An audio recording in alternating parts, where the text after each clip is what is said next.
بسم اللہ الرحمن الرحیم رب اشرح لی صدری ویسر لی امری واحلل عقدۃ من لسانی یفقهوا قولی الحمد للہ الذی انزل علی عبده الکتاب ولم یجعل له عوجا قیما لینذر بأسا شدیدا من لدنه ویبشر المؤمنین الذین یعملون الصالحات ان لهم اجرا حسنا ماکثین فیہ ابدا وینذر الذین قالوا اتخذ اللہ ولدا ما لهم به من علم ولا لآبائهم كبرت كلمة تخرج من أفواههم إن يقولون إلا كذبا فلعلك باخع نفسك على آثارهم إن لم يؤمنوا بهذا الحديث أسفا إنا جعلنا ما على الأرض زينة لها لنبلوهم أيهم أحسن عملا وإنا لجاعلون ما عليها صعيدا جرزا أم حسبت أن أصحاب الكهف والرقيم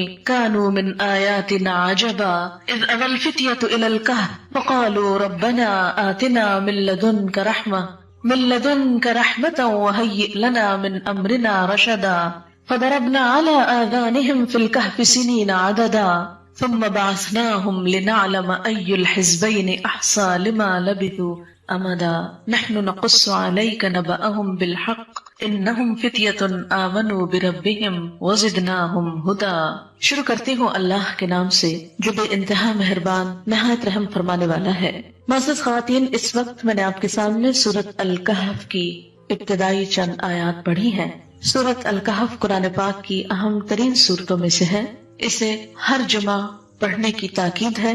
جو شخص اسے ہر جمعہ کے روز پڑھے اس کے بارے میں نبی صلی اللہ علیہ وسلم نے فرمایا کہ جو جمعہ کے دن اس کی تلاوت کرے گا تو آئندہ جمعے تک اس کے لیے ایک خاص نور کی روشنی رہے گی، یعنی اللہ تعالیٰ اسے اپنی طرف سے ایک خاص روشنی عطا کریں گے۔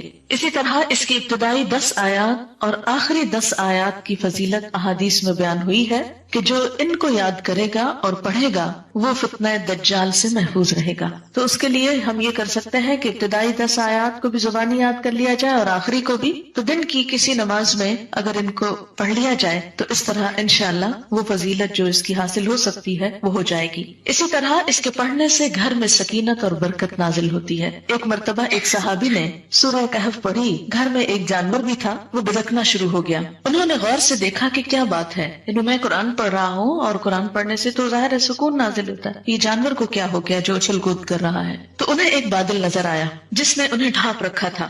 صحابی نے اس واقعے کا ذکر حضور اکرم صلی اللہ علیہ وسلم سے کیا تو آپ صلی اللہ علیہ وسلم نے فرمایا اسے پڑھا کرو، قرآن پڑھتے وقت سکینت نازل ہوتی ہے۔ ہمارے گھرانوں میں سکون کیوں نہیں رہا؟ اس میں بہت سی وجوہات میں سے ایک وجہ یہ بھی ہے کہ میوزک کی آوازیں تو دن رات بلند ہوتی ہیں لیکن قرآن کی تلاوت کی آواز کم ہی سنائی دیتی ہے۔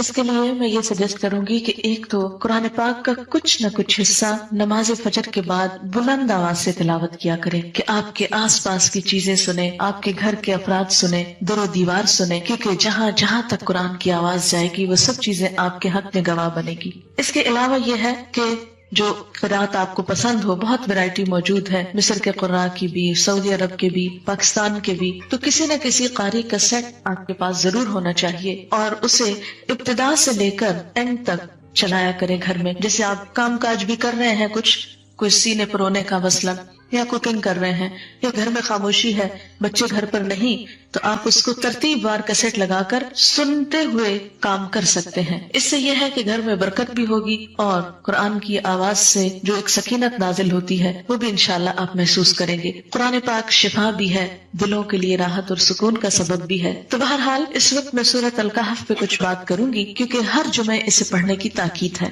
اور خاص طور پر اس کی ابتدائی آیات اور آخری آیات، تو میں انہی آیات کے اوپر کچھ مزید تفصیل سے اب بات کروں گی کیونکہ قرآن پاک کا وہ حصہ جو ہم بار بار پڑھیں اسے ہم اگر سمجھیں تو اس کے پڑھنے کا فائدہ زیادہ ہو سکتا ہے۔ بہرحال اس سورت کے شروع میں اللہ رب العزت کی تعریف بیان کی گئی ہے۔ الحمدللہ الذی انزل علی عبدہ الکتاب، سب تعریف اللہ کے لیے ہے جس نے اپنے بندے پر یعنی حضور اکرم صلی اللہ علیہ وسلم پر کتاب نازل کی۔ یعنی یہاں اللہ تعالیٰ کی تعریف کیوں کی جا رہی ہے؟ کیونکہ اس نے اس کتاب کو بندوں کی ہدایت کے لیے اتارا، وَلَمْ يَجْعَلْ لَهُ عِوَجًا، اور اس میں کسی قسم کی کوئی کسر باقی نہیں چھوڑی، یعنی ہدایت کا پورا انتظام کر دیا۔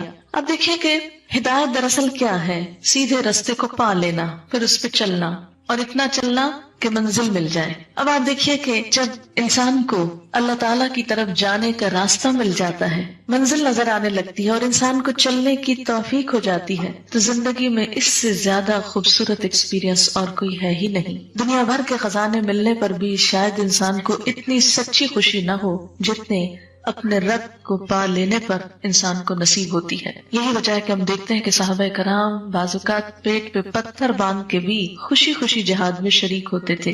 وہ کس بات کی خوشی تھی؟ وہ کیا شوق تھا کہ پیٹ پہ پتھر بندھے ہوئے ہیں پھر بھی ماتھے پہ بل نہیں، زبان پہ کوئی شکوہ نہیں اور کام میں کوئی کسر نہیں۔ کیوں؟ اس لیے کہ انہیں اپنے رب کا تعارف ہو گیا تھا، رب کی پہچان ہو گئی تھی، رب کی طرف جانے کا راستہ مل گیا تھا۔ اور جب کسی انسان کو وہ راستہ مل جاتا ہے تو پھر پاؤں پہ آبلے بھی ہوں تو انسان چلنے سے گریز نہیں کرتا، چلتا چلا جاتا ہے۔ تو اسی لیے یہاں اللہ سبحانہ و تعالیٰ کی تعریف ہو رہی ہے کہ اللہ کا شکر ہے جس نے اپنے بندے پر قرآن پاک جیسی کتاب نازل فرمائی اور اس کتاب میں ضرورت کے تمام مسائل بیان کر دیے اور اس میں کوئی بھی کمی نہیں چھوڑی۔ قیمن، بالکل درست کر دینے والی، یعنی انسان کی حالت کو اس دنیا میں اور انجام کو آخرت میں، لینذر بأسا شدیدا، تاکہ یہ سخت عذاب سے خبردار کر دے، من لدنہ، اس کے پاس سے، ویبشر المؤمنین الذین یعملون الصالحات، اور ایمان والوں کو خوشخبری دے جنہوں نے اچھے کام کیے، ان لہم اجرا حسنا، کہ ان کے لیے بہت عمدہ اجر ہے۔ یعنی ایک طرف یہ کتاب انسان کی حالت درست کرتی ہے، اس کے عقائد کو درست کرتی ہے، اس کے اعمال کو، اس کے معاملات کو، اس کے انجام کو، ہر چیز کو اپنے صحیح ٹھکانے پہ لانے والی ہے۔ اس کے ساتھ ساتھ غلط کام کرنے والوں کے لیے ایک شدید قسم کا ڈراوا بھی ہے اس میں، اور نیک کام کرنے والوں کے لیے خوشخبری بھی ہے کہ ان کے لیے اللہ کے ہاں بہت عمدہ اجر تیار ہے۔ ماکثین فیہ ابدا، وہ جگہ جہاں پر وہ ہمیشہ رہیں گے۔ وینذر الذین قالوا اتخذ اللہ ولدا، اور یہ کتاب خاص طور پر ان لوگوں کو خبردار کر رہی ہے کہ جنہوں نے کہا کہ اللہ نے ایک بیٹا بنا لیا ہے۔ اشارہ ہے نصارہ کی طرف جو یہ سمجھتے ہیں کہ عیسیٰ علیہ السلام نعوذ باللہ اللہ تعالیٰ کے بیٹے ہیں۔ ان لوگوں کو یہ کتاب خبردار کرتی ہے کہ وہ ایسا نہ کہیں۔ فرمایا ما لہم بہ من علم، وہ یہ بات لا علمی میں کہہ رہے ہیں، انہیں اس بات کا علم ہی نہیں، وہ انجانے میں یہ بات کہہ رہے ہیں، سنی سنائی پہ کہہ رہے ہیں۔ اس بات کے کہنے کی ان کے پاس کوئی دلیل نہیں ہے، کوئی جواز نہیں ہے، کوئی گواہی نہیں ہے۔ ولا لآبائہم، یہ موجودہ لوگ اپنے آباء و اجداد کی پیروی کر رہے ہیں اور آباء و اجداد کا بھی حال یہ ہے کہ ان کے پاس بھی کوئی دلیل نہ تھی۔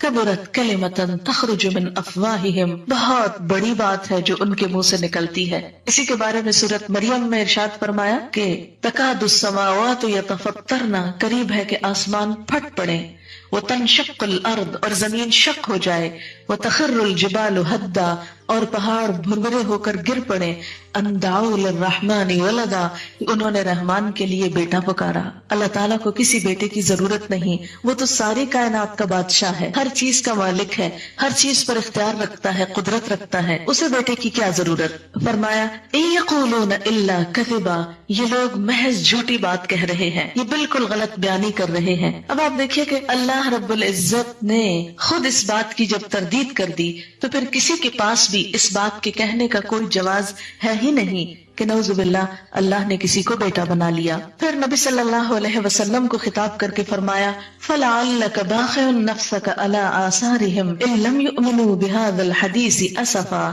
اگر یہ لوگ اس بات پر ایمان نہ لائے تو کیا آپ ان کے پیچھے رنج میں اپنی جان ہلاک کر ڈالیں گے کہ یہ مان کے کیوں نہیں دیتے؟ دراصل نبی صلی اللہ علیہ وسلم کی کیفیت کا ذکر ہے کہ وہ لوگوں کی ہدایت کے لیے اس قدر بے چین ہوتے تھے، اس قدر جان لگاتے، اتنی کوشش کرتے کہ یوں لگتا تھا جیسے خود کو ختم کر ڈالیں گے لوگوں کے پیچھے افسوس کر کر کے کہ یہ سیدھے راستے پہ کیوں نہیں آ جاتے۔ آپ دیکھیے کہ اللہ کے رسول صلی اللہ علیہ وسلم نے تو ہم سب کی ہدایت کے لیے اتنی جان ماری، اتنا دکھ اٹھایا اور اندر سے خیر خواہی کی اور غم اور افسوس کیا ہر اس شخص پر جو ہدایت کے راستے پر نہ آیا۔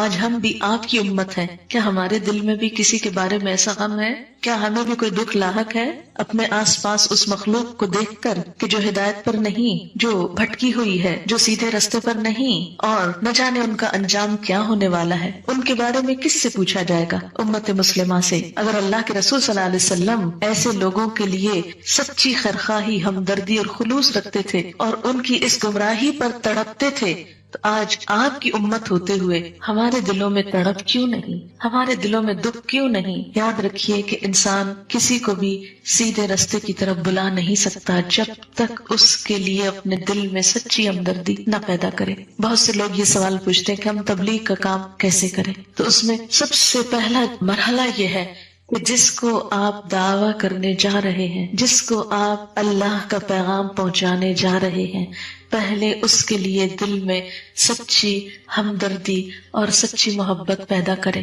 اس کے دکھ کو سمجھے۔ وہ جو اپنی بیرا روی کو خود بھی نہیں سمجھ رہا، وہ جو اپنی کمی کمزوری سے خود بھی آگاہ نہیں، اس کے لیے دل میں ایک دکھ اور درد پیدا کرے کہ یہ اللہ کی مخلوق ہے، اگر اس کو کوئی تکلیف ہوئی تو کیا بنے گا؟ خود کو وہاں رکھ کر دیکھے۔ اللہ تعالیٰ یہ کر سکتا تھا نا، ہمیں وہاں پیدا کر دیتا اور انہیں ہماری جگہ پیدا کر دیتا۔ ہم ماں باپ کے پیٹ سے اسلام لے کر جو پیدا ہوئے اور جنت کے حقدار بن گئے، اور وہ جن کو ماں باپ سے یہ سب کچھ نہیں ملا اور ماحول کی وجہ سے وہ دین سے اور حق سے دور ہے، تو ان کا کیا قصور ہے؟ ان کی کیا غلطی ہے؟ صرف یہی کہ ان کے ماں باپ مسلمان نہ تھے؟ اور ہمارا کیا کمال ہے کہ ہمیں جنت مل جائے صرف اس لیے کہ ہمارے ماں باپ مسلمان تھے اور ہمیں ماں کی گود سے کلمہ نصیب ہو گیا؟ اگر ہمیں اللہ نے یہ نعمت دی ہے تو ہمیں اس بات کے لیے تڑپنا چاہیے۔ اگر ہم نبی صلی اللہ علیہ وسلم کی امت کہلانے کا شوق رکھتے ہیں اور حق سمجھتے ہیں تو ہمیں بھی آپ جیسی خیرخواہی اور ہمدردی انسانیت کے ساتھ پیدا کرنی ہوگی۔ آج مسلمان اس معاملے میں کیوں نہیں کامیاب ہوتے؟ اس لیے کہ وہ بہت دفعہ ان سب باتوں کا آغاز بدگمانی سے، نفرت سے اور ایک ہیٹرڈ سے شروع کرتے ہیں۔ نہیں، اس طرح کبھی بھی ہم اس طریقے میں کامیاب نہیں ہو سکتے، کیونکہ اللہ کے رسول صلی اللہ علیہ وسلم کو یہ طریقہ نہ تھا۔ وہ جس کو تبلیغ کرتے تھے اس سے نفرت نہیں کرتے تھے، وہ تو اپنے دشمنوں کے ساتھ بھی ہمدردی سے پیش آتے تھے۔ آپ کو یاد ہوگا اس یہودی کا واقعہ کہ جو آپ کے گھر رات گزار کر گیا، مہمان تھا اور اس نے بستر خراب کر دیا، اور جب وہ صبح اٹھا تو ڈر کے مارے بھاگ گیا، لیکن ساتھ ہی تلوار بھی پیچھے چھوڑ گیا۔ جب واپس تلوار لینے پلٹا تو دیکھا کہ اس کی نجاست آپ صلی اللہ علیہ وسلم اپنے ہاتھ سے صاف کر رہے ہیں۔ کیا آج ہمارے اندر یہ اخلاق ہے کہ ہم اپنے دشمنوں کے ساتھ ایسا حسن سلوک کر سکے؟ وہ بڑھیا جو روزانہ آپ پر کوڑا پھینکتی تھی، ایک دن جب اس نے نہیں پھینکا تو آپ نے پوچھا کہ وہ کہاں گئی؟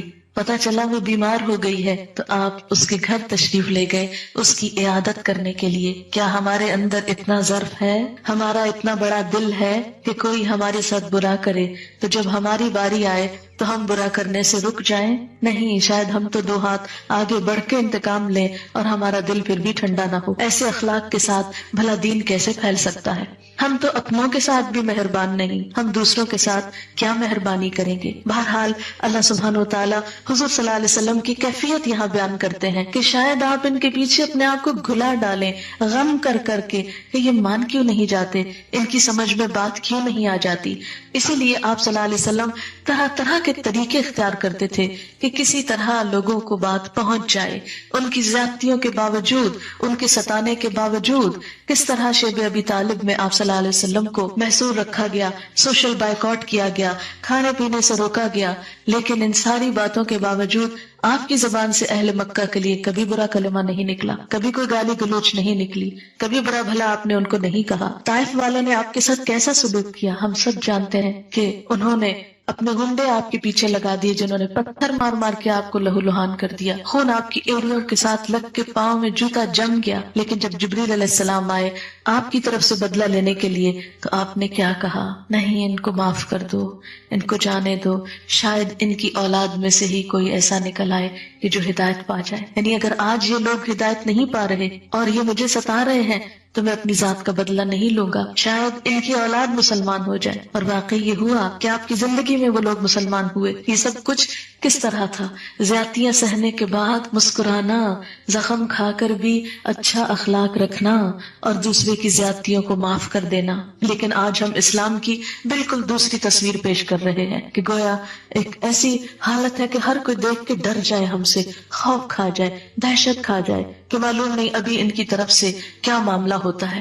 حالانکہ مطلب ہی اسلام کا پیس ہے، امن ہے۔ المسلم من سلم المسلمون من لسانہ ویدہ، مسلمان تو وہ ہوتا ہے جس کی ہاتھ اور زبان سے دوسرے مسلمان محفوظ رہیں۔ لیکن کیا آج ہم اس معیار پر پورے اترتے ہیں کہ ہماری زبان سے دوسروں کو تکلیف نہ ہو، ہمارے ہاتھ سے دوسروں کو تکلیف نہ پہنچے؟ اگر ہم واقعی اسلام کے سچے دوست ہیں، اگر ہم چاہتے ہیں کہ اسلام ہمارے لیے دنیا اور آخرت میں نجات کا ذریعہ بنے، تو پھر ضروری ہے کہ ہم سب سے پہلے اپنے اخلاق پہ توجہ دیں، اور اس پہ توجہ ہو نہیں سکتی جب تک ہمارے دل نہ بدلے۔ جب دلوں میں حسن آئے گا، نیتوں میں خوبصورتی آئے گی، تو خود بخود چہروں پر اور معاملات میں بھی خوبصورتی آنے لگے گی، اور جب یہ خوبصورتی اسلام کی ہر طرف نظر آئے گی تو اسلام خود بخود پھیلتا چلا جائے گا۔ پھر اس کے بعد فرمایا اِنَّا جَعَلْنَا مَا عَلَى الْأَرْضِ زِينَةً لَهَا، بے شک زمین پر جو کچھ ہم نے بنایا وہ اس کی خوبصورتی ہے۔ یہ سرسبز ہرے بھرے میدان، یہ درخت، یہ پہاڑ، یہ سب کچھ، یہ پھول اور پھل، یہ چلتے پھرتے خوبصورت انسان، یہ سب زمین کا حسن ہے۔ لِنَبْلُوَهُمْ، یہ سب کچھ ہم نے انسانوں کو دیا کس لیے؟ کہ ہم ان کو آزما کر دیکھیں۔ ایہم احسن عملا، کہ ان میں سے اچھے کام کرنے والے کون ہیں، یعنی ان ساری نعمتوں کو پا کر جواب میں اچھا کون کرتے ہیں۔ ہمارا یہی دراصل امتحان ہے کہ ہمیں رب کی طرف سے جو کچھ ملا ہے اسے پا کر ہم اب کر کیا رہے ہیں، ہمارا معاملہ اور رویہ کیا ہے۔ اللہ تعالیٰ کی نعمتیں استعمال کرنا تو منع نہیں، نہ کچھ حرام ہے۔ کہہ دیجئے اللہ کی زینت کو کس نے حرام کیا؟ جس نے اپنے بندوں کے لیے پیدا کی، اور رزق میں سے پاکیزہ چیزیں۔ ان نعمتوں کو کھاؤ، استعمال کرو، کلوا واشربوا ولا تسرفوا، لیکن اسراف نہ کرو، شکر ادا کرو۔ سمپل سا وہ کوٹ ہے کہ رب کا شکر ادا کر بھائی، جس نے ہماری گائے بنائی۔ یہ طرح طرح کی نعمتیں جو اس نے بنائی، ان سے فائدہ اٹھا کر پھر کیا کرو؟ اس کے شکر گزار بن جاؤ، اس کو نہ بھولو، اس لیے کہ محسن کو بھولنا سب سے بڑی ناشکری ہے، اور ناشکری تو کسی کو بھی اچھی نہیں لگتی۔ اس لیے یہاں پر کیا فرمایا کہ زمین کے اوپر جو کچھ ہے یہ سب کیا ہے؟ زینت ہے، خوبصورتی ہے۔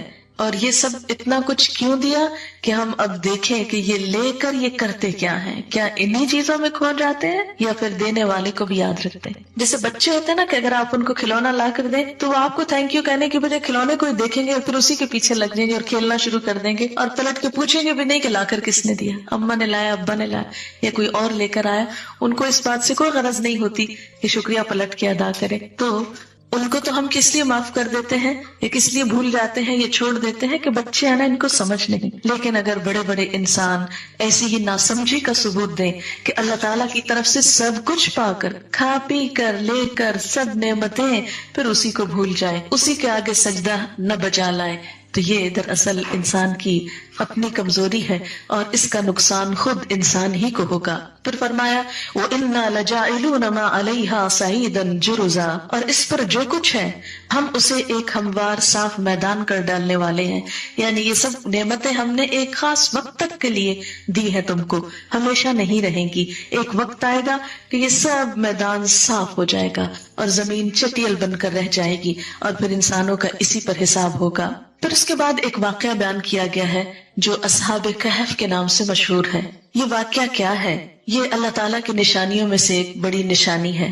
قصہ کچھ یوں ہے کہ چند نوجوان تھے، انہوں نے غار میں پناہ لی۔ کیوں؟ اس لیے کہ اس وقت کا بادشاہ جو تھا وہ لوگوں کو زبردستی بے دین کر رہا تھا، اور وہ اپنا دین بچانے کے لیے شہر چھوڑ کر غار کی طرف چل دیے۔ جاتے ہوئے کیا کہہ رہے تھے؟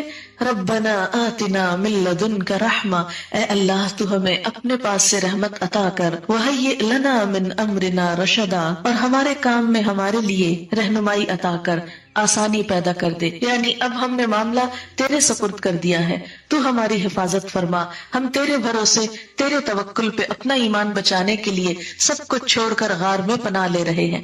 یعنی دنیا کے سارے سہارے مکمل طور پہ چھوڑ دیے، پورے کا پورا اپنے آپ کو اللہ کے حوالے کر دیا اور غار میں چلے آئے۔ پھر کیا ہوا؟ اللہ تعالیٰ نے ان کا ذمہ اپنے اوپر لے لیا اور انہیں غار میں کئی سال تک سلائے رکھا. فضربنا علی آذانہم فی الکہف سنین عددا، بس ہم نے ان کے کانوں پر گنتی کے کئی سال تک اسی غار میں پردے ڈال دیے، یعنی ان کو سلا دیا. پھر ہم نے انہیں اٹھا کھڑا کیا، یعنی کئی سو سال تک سونے کے بعد اللہ تعالیٰ نے پھر ان کو جگا دیا، تاکہ ہم یہ معلوم کر لیں کہ دونوں گروہوں میں سے اس انتہائی مدت کو جو انہوں نے غار میں گزاری کس نے زیادہ یاد رکھی. ہم ان کا صحیح واقعہ تیرے سامنے بیان کرتے ہیں. یہ چند نوجوان تھے جو اپنے رب پر ایمان لائے اور ہم نے ان کی ہدایت میں ترقی دی تھی. ہم نے ان کے دل مضبوط کر دیے تھے جبکہ یہ اٹھ کھڑے ہوئے اور کہنے لگے کہ ہمارا پروردگار تو وہی ہے جو آسمان و زمین کا پروردگار ہے، ناممکن ہے کہ ہم اس کے سوا کسی اور کو معبود پکارے. اگر ایسا کیا تو ہم نے نہایت ہی غلط بات کہی. یہ ہماری قوم جس نے اس رب کے سوا اور معبود بنا رکھے ہیں، ان کی خدائی کی یہ کوئی صاف دلیل کیوں نہیں پیش کرتے؟ اللہ پر جھوٹا افطرا باندھنے والے سے زیادہ ظالم اور کون ہو سکتا ہے؟ جبکہ تم ان سے اور اللہ کے سوا ان کے اور معبودوں سے کنارہ کش ہو گئے تو اب تم کسی غار میں جا بیٹھو، تمہارا رب تم پر اپنی رحمت پھیلا دے گا اور تمہارے لیے کام میں سہولت پیدا کر دے گا. ہوا کیا کہ جب وہ سو رہے تھے تو اللہ تعالیٰ سوتے ہوئے بھی ان کا خیال رکھ رہے تھے. سورج کی کرنیں ان تک ڈائریکٹ نہیں پہنچتی تھی کہ کہیں ان کو تکلیف نہ ہو. سورج بھی بچ کے نکل جاتا اور وہ غار میں آرام سے سوتے رہتے. آپ دیکھیں گے کہ آفتاب بوقت طلوع ان کے غار سے دائیں جانب کو جھک جاتا اور غروب کے وقت بائیں جانب کترا کے گزر جاتا اور وہ اس غار میں کشادہ جگہ میں پڑے ہوئے تھے. یہ اللہ کی نشانیوں میں سے ہے. اللہ تعالیٰ جس کی رہنمائی فرمائے وہ راہ راست پر ہے اور جسے وہ گمراہ کر دے ناممکن ہے کہ آپ اس کا کوئی کارساز یا رہنما پا سکیں. آپ دیکھتے تو سمجھتے کہ وہ جاگ رہے ہیں حالانکہ وہ سوئے ہوئے تھے.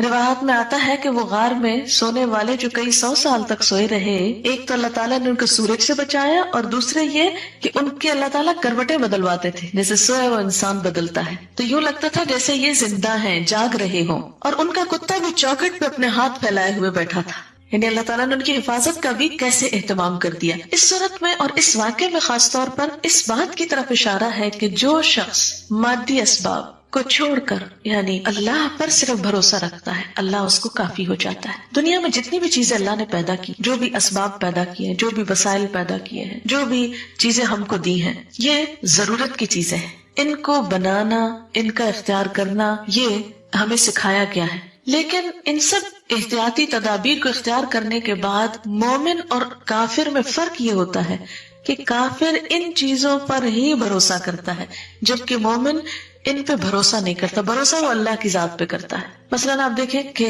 ایک شخص آیا اور اپنا اونٹ باہر چھوڑ آیا. آپ صلی اللہ علیہ وسلم نے پوچھا کہ اونٹ کا کیا کیا؟ اس نے کہا اللہ کے بھروسے میں باہر چھوڑ دیا. آپ نے فرمایا نہیں، پہلے اس کو باندھو پھر توکل کرو. یعنی باندھنا، ان چیزوں کا استعمال کرنا، دنیا کے مادی اسباب کو اختیار کرنا وہ ضروری تو ہے، لیکن اس سے زیادہ اہم بات یہ ہے کہ انسان ان چیزوں پہ بھروسہ نہ کرے، ڈیپینڈ نہ کرے، انہیں کچھ بڑی اہمیت نہ دے اپنی زندگی میں. اور بسا اوقات ان کے بغیر بھی اگر میسر ہو تو ٹھیک، اور اگر میسر نہ بھی ہو تو اللہ کی ذات پر ایسا یقین رکھے، ایسی امید رکھے کہ وہ غیب کے خزانوں سے مدد کر سکتا ہے. جسے کہتے ہیں نا کہ کافر ہے تو شمشیر پہ کرتا ہے بھروسہ، مومن ہے تو بے تیغ بھی لڑتا ہے سپاہی. یعنی کافر ہوتا ہے تو اس کا سہارا خدا پر نہیں ہوتا، تلوار پہ ہوتا ہے. لیکن مومن جو ہوتا ہے اگر کبھی اس کے پاس تلوار نہ بھی ہو تو وہ لڑنے سے گریز نہیں کرتا، وہ اللہ کے بھروسے پر آگ میں بھی کود جاتا ہے جیسے حضرت ابراہیم علیہ السلام نے کیا، اور جیسے ان غار والوں نے اللہ کے بھروسے پر غار میں پناہ لے لی. اس سے پتہ چلتا ہے کہ مومن کے اندر ایک خاص قسم کی جرأت ہوتی ہے. وہ دنیا سے ڈرتا نہیں،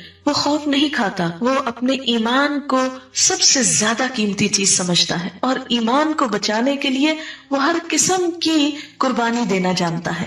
اور جب ایک شخص ایمان کو بچانے کے لیے قربانی دیتا ہے تو باقی باتیں پھر اللہ کے ذمے ہو جاتی ہیں. ایسے شخص کی مدد کرنا پھر اللہ تعالیٰ کی ذمہ داری ہوتی ہے. بہرحال اب ہوا یہ کہ کئی سال تک وہ سونے کے بعد جاگ اٹھے اور اللہ تعالیٰ نے فرمایا کہ ہم نے ان کو جگا دیا. وہ آپس میں پوچھ رہے تھے.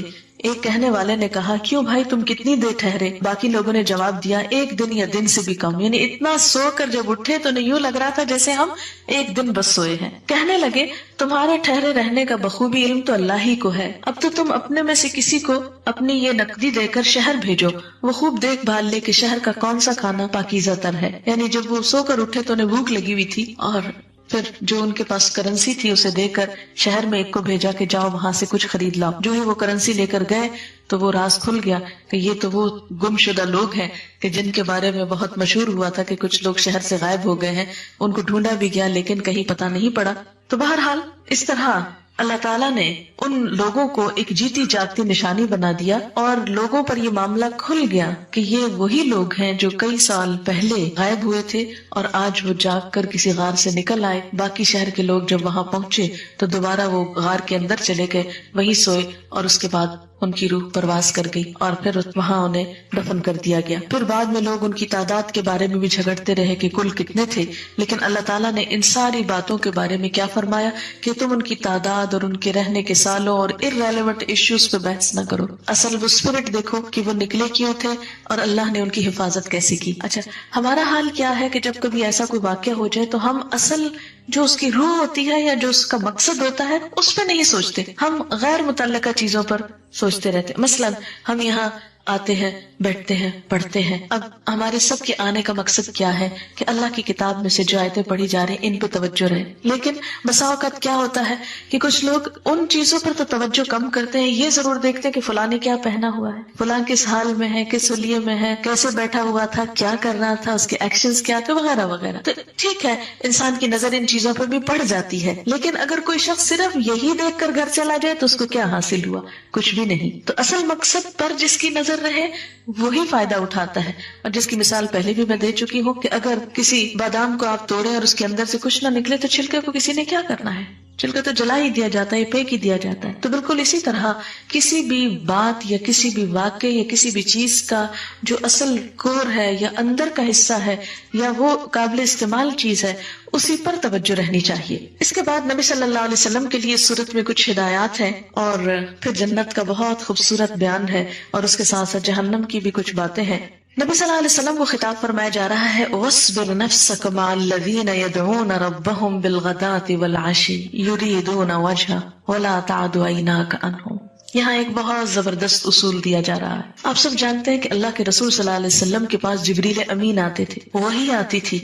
آپ سے بڑھ کر ایمان کس کا ہو سکتا تھا کہ براہ راست اللہ کی طرف سے میسج آ رہا ہے. لیکن اس کے باوجود بھی آپ کو کیا کہا جا رہا ہے؟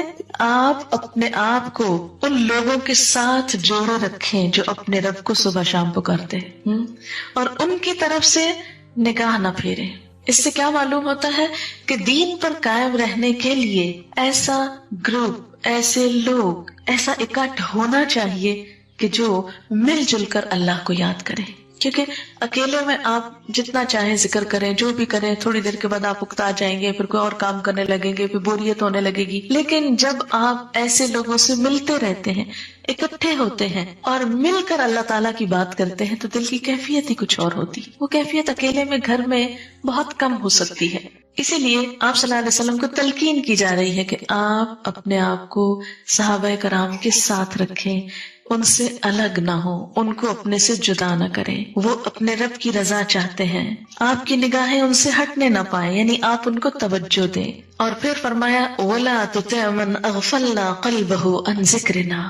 آپ اس شخص کی بات نہ مانیں جس کے دل کو ہم نے اپنی یاد سے غافل کر دیا. یعنی غافل لوگوں کے پاس کثرت سے نہ بیٹھیں. یعنی بہت دفعہ ہم سوچتے ہیں نا کہ ہم اپنے آپ کو کیسے امپروو کریں, ہم نیکی کی راہ میں کیسے آگے بڑھیں, ہم دین کے راستے میں کیسے ترقی کریں, ہم اللہ تعالیٰ کا قرب کیسے پائیں. تو اس کا حل یہاں بتایا گیا ہے کہ غافلوں کی صحبت میں کم بیٹھیں اور اللہ کو یاد کرنے والوں کی مجلس میں لازمن بیٹھیں, ان سے نہ کٹیں, ان سے نہ ہٹیں, ان سے دور نہ ہو. اور یہ نسخہ صرف آپ کے لیے نہیں, ہم سب کے لیے ہے. آپ دیکھیے کہ ہمارے معاشرے میں ہر چیز پر اکٹھ ہوتا ہے, شادی ہو سب جمع ہو, سوشل گیدرنگز ہوتی ہیں, کوئی فوت ہو جائے جمع ہوتے ہیں, اور چھوٹے چھوٹے خوشی کے موقع آتے ہیں, کسی نہ کسی بہانے سب مل بیٹھتے ہیں, اور کچھ نہیں تو ویسے ہی کھانے پینے پہ جمع ہو جاتے ہیں. کتنے اکٹھ ہوتے ہیں نا, گھروں میں, فیملیز میں, دوستوں میں, رشتہ داروں میں, کسی نہ کسی بہانے, اور کچھ نہیں تو ویکنڈ پہ سب لوگ جمع ہو گئے, اکٹھے ہو کے کہیں نکل گئے. لیکن اس سارے جمع ہونے میں ایک انجوائمنٹ تو ہوتی ہے کہ سب اکٹھے ہوتے ہیں, لیکن اللہ کا نام اور اللہ کی یاد کم ہی ہوتی. تو جہاں ہم اس موقع پہ اکٹھے ہوتے ہیں وہاں ہمیں اللہ کے نام پر بھی اکٹھا ہونے کی ضرورت ہے. جب تک ہم اکٹھے نہیں ہوگے اس وقت تک برکت نہیں ہو سکتی. اور اس اکٹھا ہونے میں کوئی دوسری غرض، کوئی لالچ، کوئی اور مقصد سب باہر رکھ کے آنا چاہیے، اور یہ نیت لے کر آنی چاہیے کہ صرف اور صرف میں اپنے رب کی رضا کے لیے دوسروں سے ملنے کے لیے جا رہی ہوں. اور جب ایسی نیت کے ساتھ جمع ہوگے پھر نہ غیبت ہوگی، نہ چگلی ہوگی، نہ کسی اور کا برا بھلا ہوگا. اس وقت انسان ایک اچھی بات ہی سوچے گا.